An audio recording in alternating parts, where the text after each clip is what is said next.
Good morning, everyone. It's great to be with you all again today. Look, I know there's always a lot of interest in IATA's financial forecast update, so I thought we'd skip straight to that. This first slide today gives you a very quick overview of some of the key factors. I know the team are distributing some more information to you as I speak, but a very quick snapshot up front. We think this year industry-wide net profit is going to be around $23.3 billion. That represents a net profit margin of around 2.6% and equates to around $5.44 per passenger. Looking ahead to 2024, to next year, we think that the level of profitability is going to be a little bit higher. We think we're going to get to around $25.7 billion. But when you look at the net profit margin and the profit per passenger, they're broadly unchanged between 2023 and 2024. So, with that in mind, how did we come to deliver these figures? And when we think about the industry performance and the industry outlook, I think a great place to start is to think about the bigger picture. We take a step back, we think about what's happening in the global macroeconomy, because we know that what happens in the business cycle has implications for the air transport market, both in terms of the passenger segment as well as the cargo segment. So, this slide is showing the IMF's latest forecasts. The blue bars here are global GDP. You can see that the IMF expects global GDP is going to be around 3% this year and is going to be similar level next year. To put that into context for you, 3% is pretty much consistent with the long-term average global growth rate. So not too hot, not too cold, somewhere kind of in the middle. Where this story gets interesting is when we start to look at the composition of that growth. And if we look at the two lines on this chart, the green line is showing the growth rate for the emerging economies. The red line is showing the growth rate for the so-called advanced economies in the world. You can see there's quite a different performance happening here. Those emerging markets are growing well above the global average growth rate, around 4% this year. You contrast that with what's happening in the so-called advanced economies growth rate, where they're running at around 1.5%. So there's quite a growth differential that's happening there. It nets out at about 3%, but with a different performance. Thinking about 2024, again, not too much is different, regardless of which of that breakdown we actually look at. So if we dig down a little bit further and start to look at some of the regional levels, again, we see some differences in performance from region to region, but it's consistent with the slide that we've just shown. So if you look, for example, the top right-hand corner, we've got emerging and developing Asian growth rates. Down the bottom in the pink, we've got sub-Saharan Africa. Both of those regions, the emerging regions, are showing pretty robust rates of growth for next year. You compare them, for example, with what's happening in the US and in the Euro area, and you can see a considerable difference at play here. So this is important for understanding the demand, the growth outlook that we have underpinning our financial forecasts for the year ahead. One of the really interesting developments over recent years, and this has been important for the recovery of the air transport industry, and it also is an important factor going forward as well in our forecasts, is what's been happening with global labour markets. Labour markets have been pretty robust. And here, this chart, we're showing unemployment rates across a range of different countries. Now, we've taken these countries from different regions because this is really a global phenomenon that we've seen. Labour markets have been strong. Unemployment rates in many countries have been at record low levels, or if not at record low levels, very close to. Now, of course, there are some exceptions, but broadly speaking, these low unemployment rates have been an important factor driving the recovery and indeed the outlook. Why is that? Because low unemployment rates means that a lot of people have jobs. And if people have jobs, they have a steady income. And that means they're likely to jump onto their computers and buy stuff using e-commerce, which is good for air cargo demand. It also means that at the end of the week, they're likely to have some money left over, which they can then use for more discretionary spending items, such as air travel. So low unemployment rates have supported air transport demand. That's been a really positive story. But there's a flip side to that story. And the flip side is that low unemployment rates means that it's difficult for companies, not just in our sector, companies more broadly, to find labour and to cover for skill shortages. And Willie spoke a little bit about some of the developments in our industry over that regard. Those labour and skill shortages are still an issue. They're certainly less of an issue now. I think we're working through those, but we still see some examples of where labour and skill shortages come through, reflecting the strength of the labour market performance. In some markets, that's also converting into wage pressures, labour cost pressures that are coming through. And that's an important consideration, given the share of labour costs as part of total operating costs for your average airline. Of course, the other important cost factor is what's happening with oil prices. You can see the sharp spike that we saw in both oil and jet fuel prices last year when the conflict broke out between Russia and Ukraine. The good news is that oil and jet fuel prices are lower this year than they were last year. They averaged around $135 a barrel last year. They're down more around $115 for this year.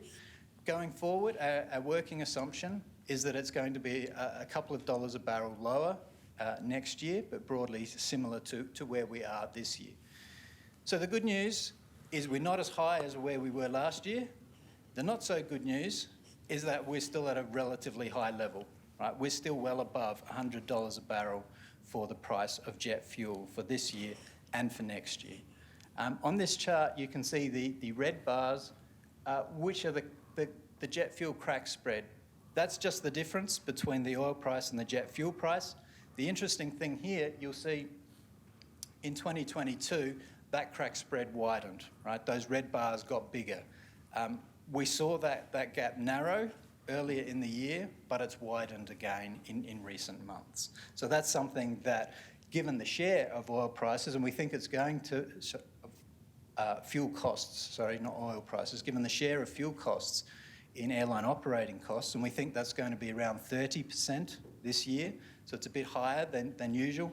So we're certainly keeping a close eye on developments in the oil and jet fuel market. This is a chart that I know you've all seen before. It's a chart that we put together to track the recovery of the industry compared with the pre-COVID level. The good news is that this is probably going to be the last time that you see this chart, because it's all about recovery, and you can see we're just about there. Right? If you look at the green line, which is industry CTKs, cargo volumes, and the dashed black line, which is passenger volumes at the industry level, you can see we're within 2 to 2.5% of getting back to those pre-COVID levels.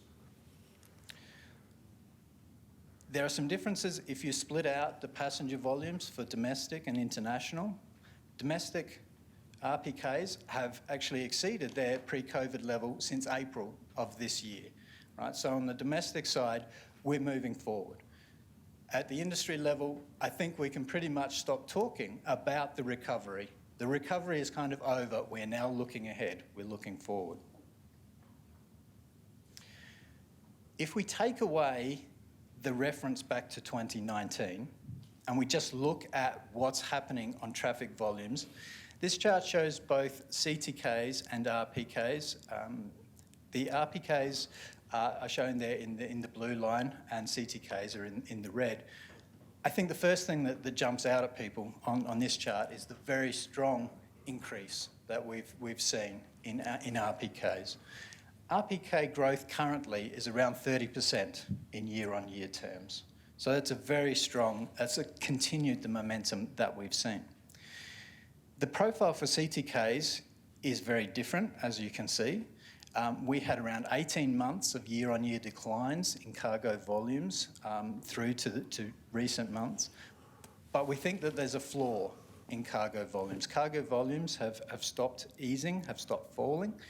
We've built that floor, and we've now seen growth of 4.5% in cargo volumes over the past year.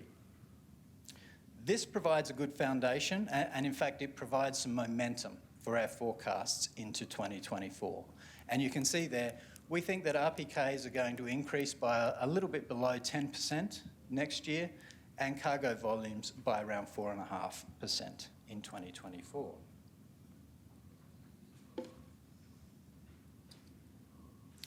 We've got a session on cargo later this afternoon, so I'm going to focus a little bit here on the pack side rather than cargo. One of the other really important developments that we've seen in this recovery period is that the recovery is not just about traffic volumes.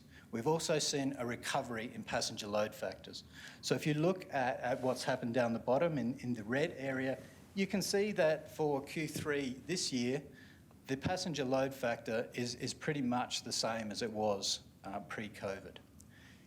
If you look at the regional splits, the blue bars here, you can see that there are 3 regions where the passenger load factor is actually higher than where we were pre-COVID. So you can see the Middle East, Latin America, and Africa have all moved ahead of those passenger load factor levels historically. I think this makes sense to a lot of people. Anybody that's flown recently knows that aircraft are pretty much full.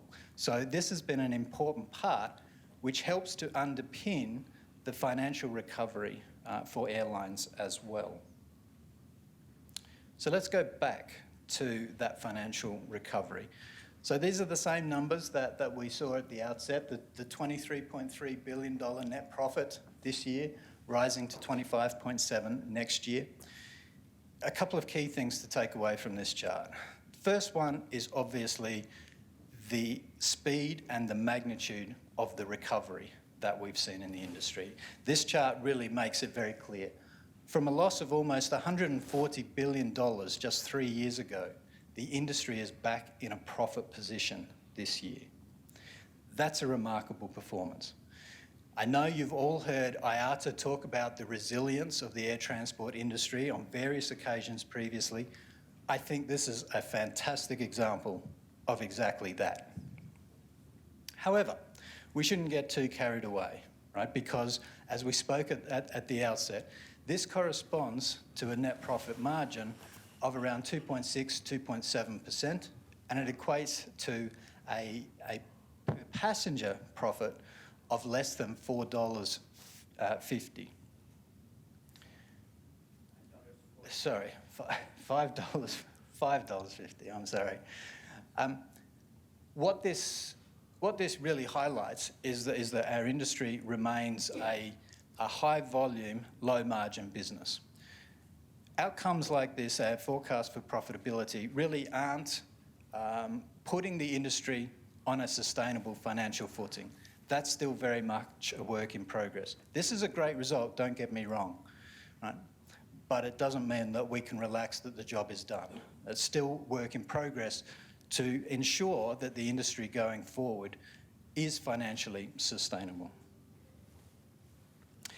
When we take a quick look at the regional financial performance, the good news is that we're seeing an improvement across all regions.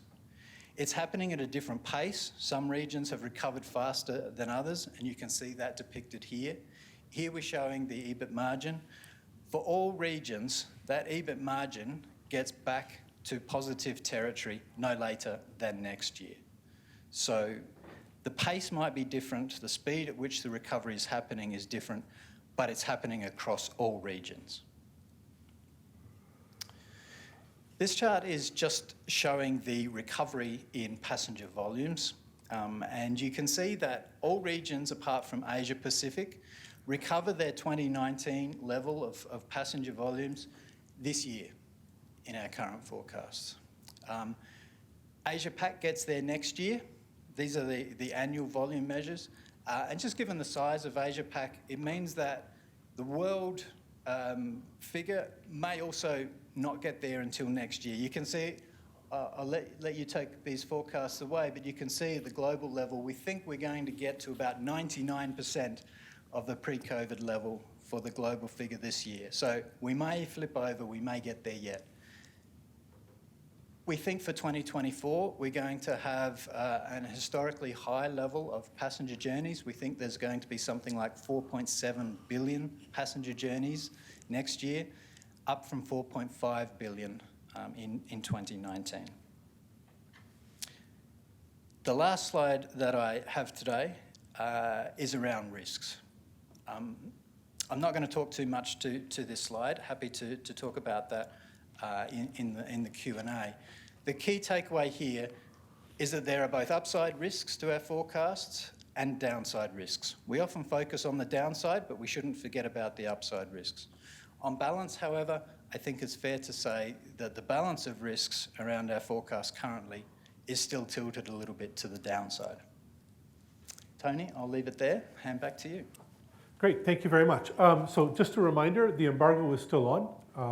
I have 10:17, so we have about another 28 minutes before the embargo is out. That gives us 28 minutes for questions. So who wants to ask the first question? Here.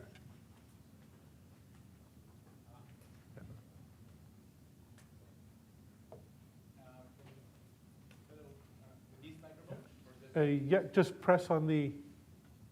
Yeah, here it goes. José Suárez from En el Aire, Mexico. Question.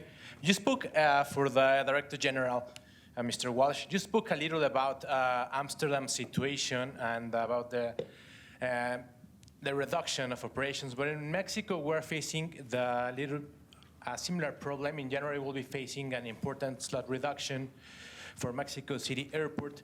So I'd like to know your opinion on the government's making this kind of decrees that affect directly airports in order, in the case of Mexico City, to benefit the new airport. Yeah, my comments are the same, regardless of where they happen. I think governments need to think very carefully about the impact on their economy when they play around with capacity at airports. Mexico has been an interesting one because of the previous commitment to develop a new airport, and then that was cancelled, and then a move to try and redistribute traffic. So what we're seeing in Mexico is not similar to what we've witnessed in other parts of the world. But whenever this happens, it has a clear and sometimes very significant impact on regional economic activity, because it disrupts the network of aircraft that operate into the airports. And it also, I think, makes airlines think about their commitment to the market when you get these short-term changes to the way the airport operates. Today, we have a situation where airlines have fewer aircraft than they would like to have because of the delays in the delivery of new aircraft and the problems with supply chain. So it's not like normal years where I think airlines are looking for new growth opportunities. Now they have fewer aircraft than they would have traditionally liked. So moving those aircraft to more attractive markets, more stable markets, is something that we're witnessing. So I think in the current climate, it could have a disproportionate impact on the way Mexico airport operates. Okay, question from Karen. Karen Walker, Transport World. Andrew, you ended your presentation on with the risk, the balance of risk. Can you just put that in context in terms of sort of the world events, Middle East, et cetera, just how much of that you see as a risk to the industry? Yeah, thanks, Karen. Yeah, I think, one of the key challenges at the moment is certainly on the geopolitical side. It's one of the things that we are keeping a very close eye on. That, of course, is very difficult to try to quantify and to directly build into our forecasts and our models. But I think it's fair to say that in recent years, the level of geopolitical tensions globally has increased. It's not just the Middle East. It's not just Russia, Ukraine. I think there are sort of simmering tensions elsewhere. The world has become a bit more of an unfriendly place, and that creates plenty of challenges for global industries such as aviation. But so So those geopolitical risks, they're by no means the only risks that we're looking at, but they're certainly a key part of it. You know, we're also looking at some of the macroeconomic risks. As Willie mentioned earlier, regulation around the world is another important source of risk. But again, I'd just mention that some of those could work in both ways. Some of those we could see things playing out more favourably in terms of our forecast and supporting a stronger industry growth outcome, as well as perhaps working in the opposite direction on the downside as well. And just on the Middle East, it's probably worth commenting that in the October figures, we didn't see any impact at an aggregate level. In fact, carriers in the Middle East are 6.6% ahead of where they were in 2019, and we continue to see strong growth in October 23 versus October 22. So while it may, and indeed is impacting on some individual airlines, when we look at the region, we're not seeing any noticeable impact on traffic growth. Okay, we'll take a question from Johnny. Yeah. Hi, good morning. Gianni Dragoni, Il Sole 24 Ore Italy. About pricing, I'm referring to critics spread, especially during the summer, about the raise of prices of flights. Don't you think that airlines are making super profits? Well, I think you've seen from the presentation, airlines are not making super profits. You know, net margins of around 2.5%, $5.44 per passenger. You know, that's not a super profit. In fact, we were just looking. We comment in the release there. You probably had an opportunity to read it. You know, I'd just about buy you a grande latte in a London Starbucks. So given that we were quoting Starbucks, I was curious as to what the net margin for Starbucks. It just finished its year end in October. Starbucks net margin is 11.5%. You know, we're 2.5%. So, you know, I think it's wrong when people talk about super profits. Yes, there are some airlines doing well, but in the main, you know, this industry is not recovering its cost of capital. It's still struggling at a global level, and while individual airlines may be performing well, it's wrong and untrue to say that airlines are making super profits. They're not. The other point is when we've done a lot of work on this in relation to fares and how fares have developed. And in all of the markets that we've looked at, airfares have either risen in line with general inflation or in fact have lagged slightly behind general inflation. And we have access to hundreds of millions of tickets that are sold, and we've analyzed all of those tickets, looking month on month, you know, going back to 2019 to see how it's developed. And in all of the markets we've analyzed, airfares are close to, but indeed I think in most they're slightly below inflation. Mario, don't. That there's some confusion maybe in the conversations about these things that relates to the base year. Yeah, sorry to make such a pedantic comment perhaps, but obviously if you're looking at ticket evolutions from 2020 or 21 or even 22, they're going to look very important. Yeah, but when you look at these ticket price evolutions from 2019 or 2015, which is indeed what Willie is referring to, then we get this picture that ticket prices have just barely, maybe, followed the path of inflation. And remember again that airlines inflation, if I can put it that way, is way above the consumer price inflation. Because, you know, in consumer price inflation, in the consumption basket, energy weighs a high number is perhaps around 6%, fact check by all means, in the US.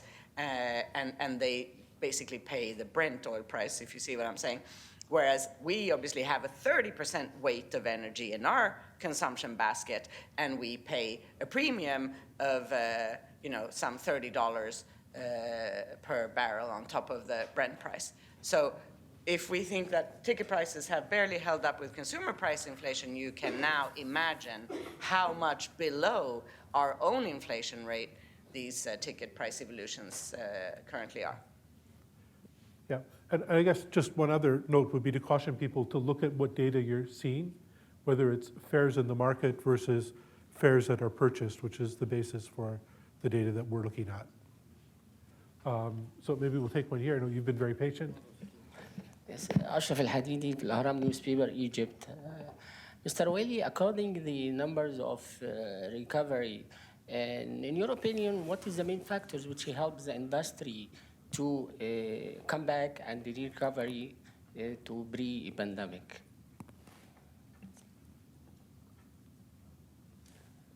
I think that there are a number of factors. First of all, I think it's very clear that there's a pent-up demand. People want to travel. Right? We know, we've spoken about, even this morning, we spoke about the value of aviation. Our industry is not just about moving people and boxes from one place to another. Right? There are much broader values that our industry brings in terms of supporting trade and business. The transfer of capital, we support the opportunities for education, for example, and tourism. Right? So there are all of these additional benefits. I think that's an important part that often is unrecognised when people think about our industry. So yeah, we have seen a strong recovery in Europe. We know that airlines have re-established their networks. Connectivity is not quite back to where it was. But the networks have grown quickly. There's certainly that desire for people to travel. We spoke about the positive labour market developments in many countries as well, right? So not only do people want to fly, they've also got the means to fly. That's also supported the demand, the income that people have. We looked at some of the regional differences globally as well. So there are different stories across different regions, but certainly the performance in this part of the world, in Europe, notwithstanding the challenges, for example, of Russia, Ukraine, and some of the economic slowdown even that we've seen in some of the key Western European economies this year in particular. The demand for travel is undiminished. It's been very strong through Europe, as it has in other regions, as they've opened up their markets following the pandemic. Okay, big question here. Thank you, Jared Coburn from the West Australian. Look, I just wanted to probably ask a bit more of an Asia-Pacific regional question. The Australian government is obviously looking at a review of the slot management system and also a compensation scheme. So I just wanted to ask what risk that would play to seat capacity in the region and airlines returning to pre-pandemic levels. So Asia Pacific, I think we're forecasting a small loss in current year 2023 and a small profit in 2024. I think around 100 million in both years, 100 million loss in 23 and I think about 100 million net profit in 2024. Not so much Australia, but the general Asia Pacific region. I think what we've witnessed in Asia Pacific, so in October, international travel in Asia Pacific was at 80% of where it was in 2019. Domestic markets are actually above where they were in 2019, but the lag in recovery has been the international market. So overall traffic in Asia Pacific, because there's a big domestic market there, is at 90% of where it was in 2019. But that's principally, as I said, a combination of domestic markets being above 2019 and international markets still about 20% below where they were in 2019. And that's really the reason why Asia Pacific is lagging, that the international market has not caught up to the levels that we've seen in other parts of the world. Okay, here. Just very quickly, Tom, if I could add to that. The last slide that I have, you can see the recovery in passenger volumes in Asia Pac is slower than other regions, but it certainly catches up. And in fact, I think the last year that we show in that chart, Asia Pac actually moves ahead. Right? So it's really a timing issue that we're expecting strong growth in Asia Pac, stronger growth in that region next year than we're seeing elsewhere. Okay. Hi, good morning. Laura Westbrook with the South China Morning Post in Hong Kong. Question to Willie on Hong Kong. Do you see Hong Kong ever recovering to pre-pandemic levels? And with business travel, do you see that returning sort of earlier or later than expected? And if I could just tack on a China question, with the continuing closure of the Russian airspace, do you think that European governments could single out Chinese carriers, given that frequency is quite uneven and Chinese, Middle East, and Indian carriers are able to fly over Russia? Yeah, so on Russia, I don't see that happening.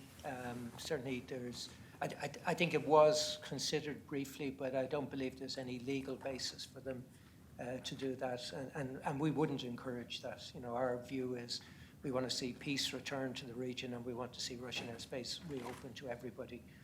So I think, you know, while it's disappointing and frustrating for some carriers that have to take a longer routing to serve the market, I think that's going to be the feature of the market for some time to come. On Hong Kong, I think, to be fair, Hong Kong is recovering stronger than we had expected. I think it's the whole emphasis on not just Hong Kong, but the Greater Bay Area and the initiatives they have there to attract traffic into the region and into Hong Kong. And they're making, I think, considerable progress from that point of view. On business travel, I always caution people on this issue because people often look at business travel and consider it to be premium travel. And they're two very different segments. So premium travel consists of people traveling on business, but people traveling on leisure as well. And what we've seen is this premium travel has actually recovered slightly faster than economy travel. It's broadly the same now, but the recovery, the early recovery was stronger there. And I think that goes to all the points that Andrew was talking about earlier. You know, people have disposable income, people are secure in their employment, people have wanted to travel, and people have been prepared to spend a premium for a premium service. So business travel, somewhat different, because business travelers travel in the premium and in the economy cabins. And I think there is evidence that, you know, in most markets, the level of activity for business is still below where it was in 2019. But premium travel is actually back to where, you know, it has recovered slightly faster than economy and, you know, showing strong performance there. Okay, we're into the last sort of 10, 15 minutes of the Q&A session. So if I can ask people to keep their questions short, we'll try and keep the answers sharp and get through as many as we possibly can. Kurt. Hi, Kurt Hofford, Air Transport World. Just 2 points. How fast do you think, when one day, hopefully, the airspace over Russia is open again, how fast the industry can reply on that, work on that? And what means the opening of China for the airline industry? How much more demand you will see from this part of the world? Thanks. So, I don't see Russian airspace opening in the foreseeable future, and you've probably heard some of the carriers in the region have made plans now for the long-term closure of Russian airspace. I think the important point to make is that, you know, had this happened 10 years ago, it would have had a very significant impact because most of the aircraft flying back then would not have had the range and payload capability to serve the market without a technical stop. That's not the case today. So the market is being served. Most of the aircraft operating it have range and payload capability to serve it without doing technical stop. So it's having an impact, but you know, as I said, it's not as significant an impact as it might have been a few years back. And I think you know, some of the issues in relation to China is the US-China market, which obviously was a big market, and recovery in that market has been particularly slow for a combination of reasons. not least is the fact that a lot of the airlines who would serve that international market have delays to the delivery of new wide-body aircraft. So, as Andrew said, we see this recovery in the Asia-Pacific region accelerating as we go into 2024 with a strong growth in that market. So all the signs are pointing to continuing strong recovery in Asia-Pacific. Okay, take a question over there. Ian Taylor, Travel Weekly in London. Willie, you said that there was no impact of the Gaza-Israel war on the October figures, but Forward Keys, which aggregates the GDS forward bookings, reported at the end of November that they'd seen an impact both regionally and globally. So I wonder if that's something you've taken account of in your forecast for into next year.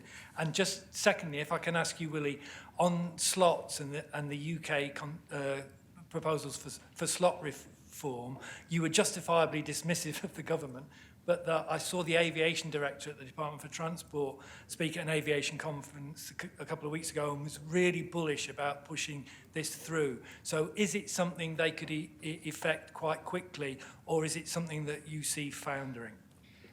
So all I can do is tell you the figures that we're looking at, and obviously GDS figures only represent a small proportion of the overall industry. We have a lot more data available to us and a lot more hard data, and based on that, the figures I quoted for you. And if I look at the traffic flows in that region, Middle East to Africa, Middle East to Asia, Middle East to Europe, Middle East to North America, actually we've seen very strong growth in things like Middle East to North America, very strong. And the others have grown as well. But, based on the figures that we have on an aggregate basis, that's the situation we have. Obviously, we'll continue to keep that under review. And on slots, they've been talking about slot reform in the UK for, 20 years. So we'll wait and see. But I think there's a lot bigger challenges in the UK market than any review of slot regulations. And I think, to be fair, the Department of Transport there are smart, and they typically have a good understanding of what it would mean on a global basis if they try to unwind the slot rules that apply. So we'll wait and see what happens there, but personally I wouldn't be too exercised by it. Okay, go over there. Yeah, hi Willie, this is Arindam from the Economic Times in India. So Andrew's presentation showed the growth coming sharply from the emerging markets like probably India and all, which has been breaking the global standards in terms of growth. But those economies are also turning more and more protectionist in terms of bilateral rights or airport slots. So how does that come in the context of expansion of airlines into India and China in those places? Well, I think India and China are somewhat different to the rest of the world in that they continue to invest in airports and infrastructure. So, I was looking back in 2000 from memory. The Chinese domestic market represented 2.8% of all commercial flying. In 2019, it was 9.8%. And actually 2023, it's back around 10, 11%. The Indian domestic market was less than 1% in 2000, and it's at 1.7% today. The potential for growth in India, when you look at the demographics, when you look at the geography of the country, when you look at the investments that are being made, I think India is going to be a hugely exciting market, probably much more so than anywhere else. So personally, I would be very optimistic about growth in India, given what we're seeing in terms of investment in infrastructure and the potential for additional flights and people flying in India. So I think India is the market for the future. Okay, take a question here. Good morning, Charlotte Ryan from Bloomberg. Just to ask a more general question, I wondered if you can talk a bit more about how you see demand evolving next year? And given all the headwinds on the horizon from economics to geopolitics, how much of a risk do you see to the 2024 forecasts?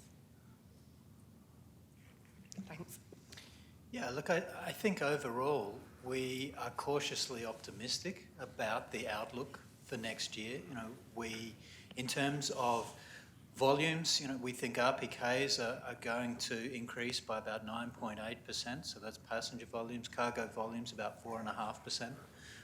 The thing you'll notice, even at 9.8%, that's a slower growth rate than we've seen in recent years, and we think growth will slow. We're kind of normalising that growth rate on the RPK side. But it's for 2024, it's another very strong performance, almost double digit. So we are optimistic. We certainly are very cognizant of the risks to the outlook and the downside risks to the outlook. So, you know, there are a number of those factors that we're definitely keeping an eye on that could disrupt a very favourable performance again next year for the industry. When you think about how that translates into financials, again, we come back to the relatively small margins, 2.7% net profit margin, and the $5.40 per passenger net profit. So, you know, in some ways, there's not a lot of wriggle room there for airlines. That financial security is not there, and as I said, it's still a work in progress on the financial side. But I think, you know, and those downside risks could very well come into play there, depending exactly how that works out going forward. But overall, I think cautiously optimistic regarding the outlook for 2024, both in terms of traffic volumes and financial performance. Thank you. And could I just ask really quickly, Okay. Sure, no problem. Hey, Christian Favaro from Valor Econômico. I was wondering if you can comment on the Latin America performance for 2023 and 24. It's the region you're expecting a net loss in both years. Can you comment on the challenge, the specific challenge for the region? And then a second one regarding debits. All air companies in Brazil, they are trying to restructure their debits with special lessors after the pandemic. Do you see a challenge in terms of that? And maybe they might face some financial problems in the near future or having bankruptcy? Thank you. Thank you. I don't want to comment on particular airlines or particular situations, but I think when we think of the Latin America region, it's always a challenging region because there's a lot happening. There's a lot of diversity across the region. What we're seeing at the moment is some airlines in that part of the world are actually performing very strongly, but there are also a number of airlines that are really struggling. And that tends to be the case across that region, which makes it interesting for us to try to build a regional outlook. I think there are still some airlines there going through the Chapter 11 proceedings. We know the economic situation in some parts of Latin America. Argentina, I guess at the moment, is the obvious one. It also creates a very challenging operating environment. So when you think about what's happening economically, when you think about what's happening in the industry with airlines, there are plenty of challenges there. Certainly in our forecasts, we're seeing an improvement in financial performance for the Latin America region. But you're right, in terms of net post-tax profit, we've still got a modest loss in that part of the world, both this year and next year. But we're buoyed by the fact that the financial situation is improving there. And one of the things that is specific to the region is they tend to face higher infrastructure and fuel costs than most of the parts of the world, which has always traditionally been a drag on profitability in the region. So taxation, fuel prices, infrastructure charges tend to be higher than average there.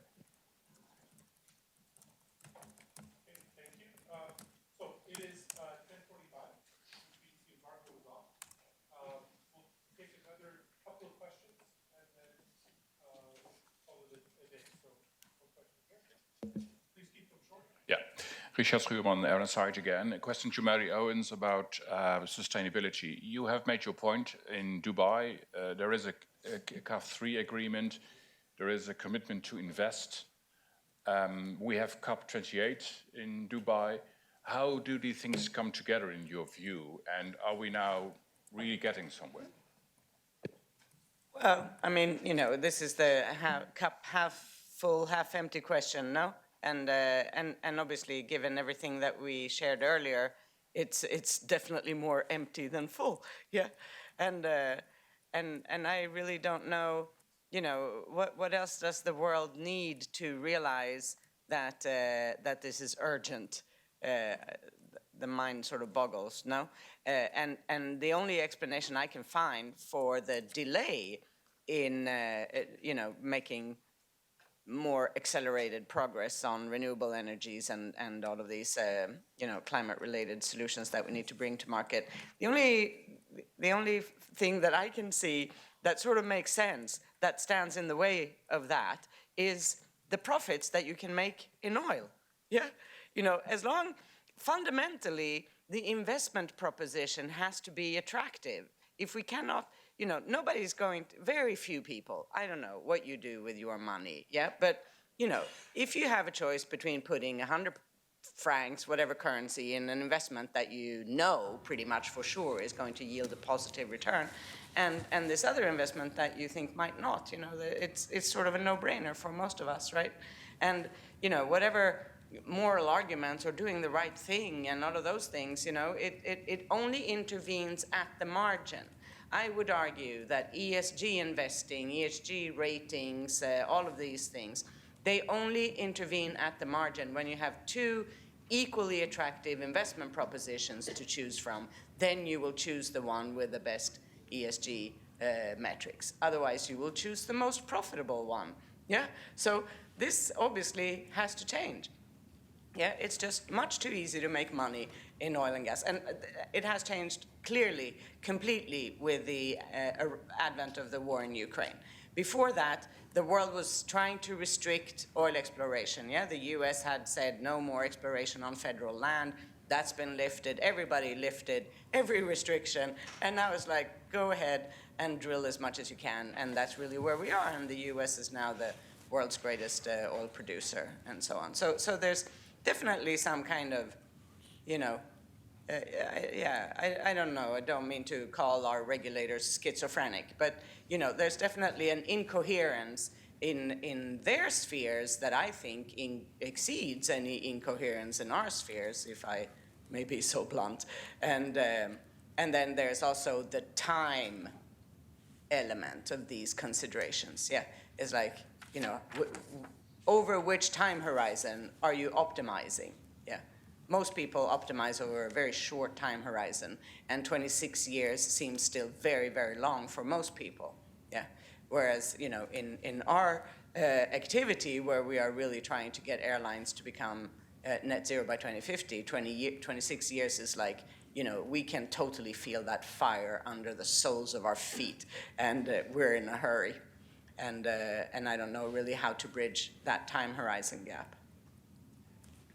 Thanks.